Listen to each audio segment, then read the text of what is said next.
Battle of Poitiers, how Edward turned the tables on France. How did a teenage prince in black armor outwit a seasoned king with twice his numbers? Why did the sacred Oriflamme fall into the mud, and what made the French elite charge headlong into a hedge-lined death trap? What happens when pride outruns strategy? How did a wounded knight and a flanking cavalry turn the tide? And why did the Black Prince refuse to surrender even when all seemed lost? Then buckle up. Because this isn't just history. It's steel, sweat, and strategy at its finest. It's late 1355. The 100 Years' War is in full swing, and Edward the Black Prince, son of King Edward III, heir to the English throne and possessor of a wardrobe full of black armor and even blacker moods, has just finished torching Languedoc like a man who mistook diplomacy for arson. Back in England, his father is thrilled. Edward III, ever the strategist, believes in the timeless principle: if your enemy's down, kick him again. And then once more for good measure. So in 1356 the Black Prince obliges. He and his Anglo-Gascon army conquer 36 fortified towns and castles, leaving King John II of France fuming, and French nobles wondering if their king had misplaced his sword or his spine. Up north, things are no better. On April 5th, King John storms into Rouen Castle like a medieval soap opera villain. His son, the Dauphin Charles, is hosting a party. Among the guests, Charles of Navarre, aka Charles the Bad, a man with a claim to the French throne, a taste for intrigue, and a name that screams trust issues. John, already paranoid from past betrayals he executed Raoul, Count of Eu, for suspected English sympathies, sees Charles the Bad and snaps. He arrests him and 4 other nobles, declaring, "You do not know what I know. These are wicked traitors." 4 are executed. Charles is imprisoned. The fallout? Charles's brother, Philip, defects to Edward III, dragging half of Normandy's nobility with him. Jean, ever the opportunist, uses this as an excuse to confiscate rebel lands. In June, Edward III sends Henry, Duke of Lancaster, to support his new Norman allies. Lancaster lands in the Cotentin Peninsula, raids towns, seizes 2,000 horses, and generally behaves like a man who read How to Invade France and skipped straight to the fun bits. John tries to catch him but fails. Lancaster vanishes back into rebel territory, and John turns his attention to Breteuil, laying siege after capturing Evreux and Tillières. But while John is busy playing whack-a-mole in Normandy, the real threat is brewing in the south. With French eyes fixed on Normandy, the Black Prince sees an opening. He sets out from Bergerac on August 4th with 6,000 men, leaving 2,000 behind to guard Gascony from the suddenly energetic Count of Armagnac. Edward's army moves 10 miles a day, avoiding strongholds and pillaging weak settlements. In Limousin, they repeat the devastation of Languedoc. But when they reach Bellac, they spare it. It belongs to the widow of the Earl of Pembroke, a royal relative. Even pillagers have manners. Edward assumes this campaign will be another walk in the park, or rather, a march through burning villages. But he's cautious. Scouts led by James Audley and John Chandos ride ahead, sniffing out danger. To the east, the Count of Poitiers, John's son, receives orders to hold the Loire line. He retreats from Bourges to Decize, denying Edward a juicy prize. The Earl of Warwick, leading a portion of Edward's army, assaults Bourges' suburbs but finds no royal banners, just empty streets and disappointed looters. Warwick sends scouts north. Chandos and Audley strike Aubigny-sur-Ner, just 20 miles from the Loire. Meanwhile, Edward targets Issoudun. Issoudun offers 2 options: a fortified chateau with ramparts and the fearsome Tour Blanche, a walled town with fewer towers and a vulnerable suburb, Saint-Paterne. Edward, never one to back down from a challenge, assaults the chateau. His longbowmen rain death and his men-at-arms storm the gates, but the defenders hold. The attack fails and Edward's forces suffer heavy losses. The next day, Edward changes tactics. He sets fire to the houses outside the walls. The flames engulf the gate, sweep through the town, and reduce Issoudun to ash. Churches burn, homes vanish, and Saint-Paterne is so thoroughly destroyed it's never rebuilt. Edward's message is clear. If King Jean can't protect you, maybe you should reconsider your loyalties. With smoke blackening the skies, the Anglo-Gascon army marches on to Vierzon. Now pause for a sec. Join the front lines of history and power. Welcome to European battle, where epic clashes, legendary warriors, and untold stories come alive. By subscribing and turning on notifications, you're not just joining a channel, you're stepping into a world of thrilling battles. From ancient empires to modern warfare, we deliver cinematic storytelling, expert insights, and exclusive content that will leave you breathless. Don't just watch history, live it. Hit that subscribe button and turn on notifications to never miss a moment of the action. European battle, where legends clash. Though King Jean II of France was stubbornly invested in the siege of Bretoul, he wasn't blind to the growing storm south of the Loire. With the Black Prince carving a fiery path through central France, Jean knew he had to act. But first, Bretoul had to fall. And fall it did, not by sword but by silver. Jean bribed the defenders, offering them safe passage back to rebel territory. The siege ended not with a bang, but with a quiet transaction. Jean returned to Paris, and at Chartres, a massive army was assembling under Marshals Clermont and Outruns. An army Jean believed would finally crush the Black Prince. By 28 August, Prince Edward reached the charred ruins of Vierzon, a grim reminder of his own campaign's fury. The Earl of Warwick converged on the town, but with Chandos and Audley scouting elsewhere, Warwick sent Captal de Buch ahead with another force. Meanwhile, Chandos and Audley had struck Aubigny, where they clashed with Grismouton's French scouts north of the Cher River. From this skirmish, Edward learned the truth. A large French army was mustering at Chartres, and worse, King Jean now knew the Anglo-Gascons were dangerously close to the Loire.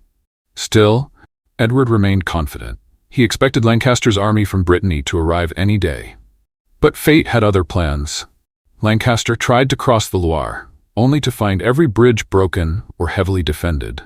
At Le Pont de Sey, he was halted by a fortified island fortress.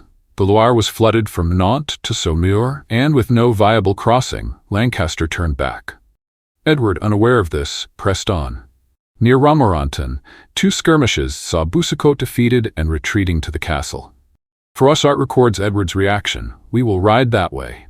I would like to have a closer look at them." A costly curiosity. Boucicaut, though outnumbered, was unyielding. It took 5 days and incendiary attacks to drive him out.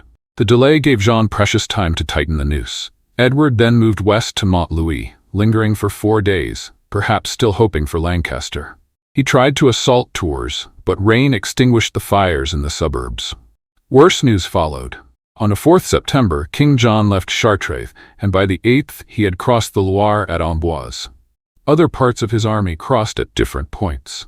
Jean now sat just 20 miles from Edward's position. With supplies dwindling from Romorantin and delays, Edward moved to Montbazon, then south via Saint-Maur and La Haye, arriving at Châteauroux on the 14th. Despite the urgency, Edward stayed 3 days, still hoping for Lancaster. But his scouts brought grim news. Lancaster was nowhere to be found. Edward would face the French alone. Jean raced south, parallel to Edward's march, reaching Chauvigny by the 15th. Edward planned to confront him at the Vienne crossing, but by the time the Anglo-Gascons arrived, the French had already crossed, heading toward Poitiers. Not all had crossed, though. Gascon riders attacked the French rearguard, suffering heavy losses. The French main body, meanwhile, linked up with reinforcements from Saumur, and by the 18th, Jean deployed his army near Poitiers. Jean sent Eustace de Ribemont to scout the enemy. What he found was a fortress of terrain. Wooded ground protected Edward's rear. High ground gave the Anglo-Gascons a commanding view. The Meusson River and marshland flanked one side. A thick hedge ran the length of the line. On the left, the vanguard anchored near the marsh. On the right, the Earls of Suffolk and Salisbury dug defensive ditches.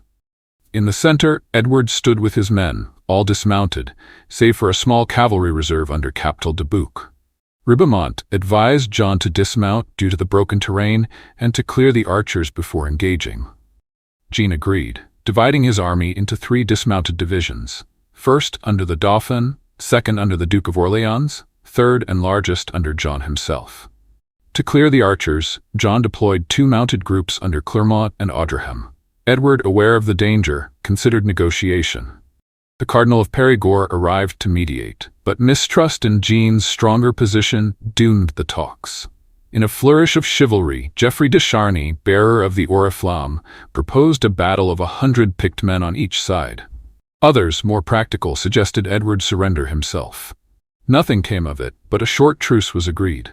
Edward's men used the time to fortify their position. That night, both armies settled in, the French confident, the English quietly resolute. Edward toured the camp, urging his captains to keep their men close to their banners. He knew the day would be brutal. On Monday, 19th September, Edward faced a grim truth. His supplies were low, and he couldn't hold his position indefinitely. Though willing to negotiate, he knew the French would force the action. Jean had a plan, but he hadn't accounted for the initiative of his marshals, and so the final act was about to begin. The Anglo-Gascon left, under the Earl of Warwick, begins to move south toward the ford. Was it a tactical withdrawal, a baited feint, or just the beginning of a general repositioning? Whatever the intent, it was enough to trigger Marshal Outram's nerves. From his vantage point, Outram saw movement and panicked. He feared the Black Prince might once again slip through the king's fingers like a particularly slippery eel in chainmail. So, without waiting for full coordination, he charged, dispatching word to Marshal Clermont and thundering toward Warwick's division.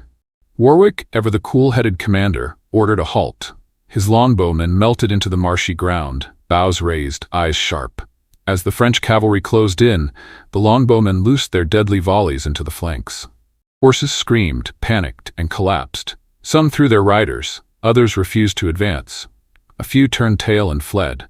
The charge disintegrated into chaos. Warwick's men-at-arms surged forward and completed the rout. Among the wounded was Lord Douglas, who only escaped by being hauled to safety by his comrades. Outram's remnants slunk back to the French lines, but the bold Marshal himself was captured. On the French left, Marshal Clermont had been skeptical of Outram's claim, but he charged anyway, perhaps slightly later, and managed to keep his men-at-arms in formation. Then came the hedge, a thick, thorny, arrow-swept nightmare. Waves of longbow fire stung the French ranks. Yet some knights mounted on powerful war horses broke through. Froissart writes, "There were some knights and squires so well mounted that by the strength of their horses they passed through and broke the hedge." A fierce melee erupted.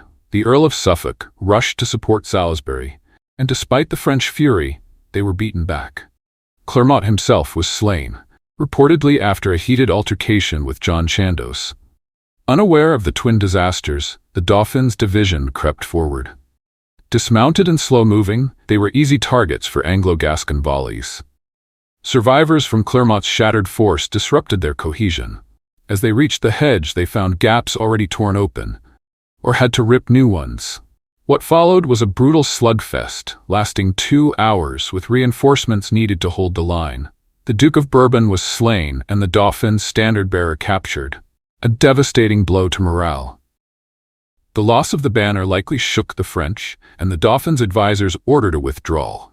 To their credit, the retreat was orderly, but it was the turning point of the battle. King Jean ordered the Dauphin's withdrawal, but this only disheartened the 2nd Division under the Duke of Orleans. Whether from confusion or despair, Orleans and 2 of John's sons also withdrew. Now came a pause, a breath before the storm. King Jean's final division, the largest and freshest, braced for the assault. The Black Prince and his captains watched with grim resolve. One man muttered, "Alas, we are beaten." Edward turned, eyes blazing. "Miserable coward, are you suggesting that I can be defeated while I am still alive?" Edward wasn't done. He unleashed his Gascon cavalry reserve under Jean de Grelly, who began a wide flanking maneuver. Meanwhile, Sir James Audley, wounded but eager, requested his own mounted charge on the southern flank. Jean's division, though fresh and elite, was now engaged on multiple fronts. Crossbowmen clashed with longbowmen, but the English archers were low on arrows and couldn't penetrate the pavesiers. Then came the final clash. 2 vast lines of armored flesh and steel, hacking, screaming, dying. De Grelly raised the banner of St. George. Audley, already galloping, struck the constable of France's men, likely diverting attention and softening the flank for de Grelly's blow. Edward ordered a general advance. Longbowmen, out of arrows, grabbed swords and axes and charged into the fray. Warwick's division joined from the left. Jean's division cracked. They were pushed back toward an enclosed area bounded by a meander of the Measin. Warwick's longbowmen, possibly still in the marsh, cut them to pieces. The final stand came with Geoffrey de Charny, bearer of the Oriflamme. he died with the sacred banner in hand. With its fall, French resistance collapsed. King John fought bravely, alongside his 14-year-old son Philip, who warned him of incoming blows. But it was futile. Jean, ironically, was in danger because of his value. Men fought over the prestige of capturing him. Eventually, he surrendered to an exiled knight of Artois, but was rescued by the Earl of Warwick. The Anglo-Gascons had taken King Jean, Prince Philip, and around 1,000 captives worthy of ransom. The French army was crushed. Edward marched south unopposed, re-entering Bordeaux on the 5th October with his royal prize. It was a triumph beyond imagining. The scales of war had tipped, and Edward III's son had delivered the blow. If this tale of kings, chaos, and courage kept you on the edge of your seat, don't forget to follow us, subscribe. Click the notification bell so you never miss another epic chapter in our journey through history. Next up, the Siege of Harfleur, where the English crown sets its sights on Normandy once more. Stay tuned.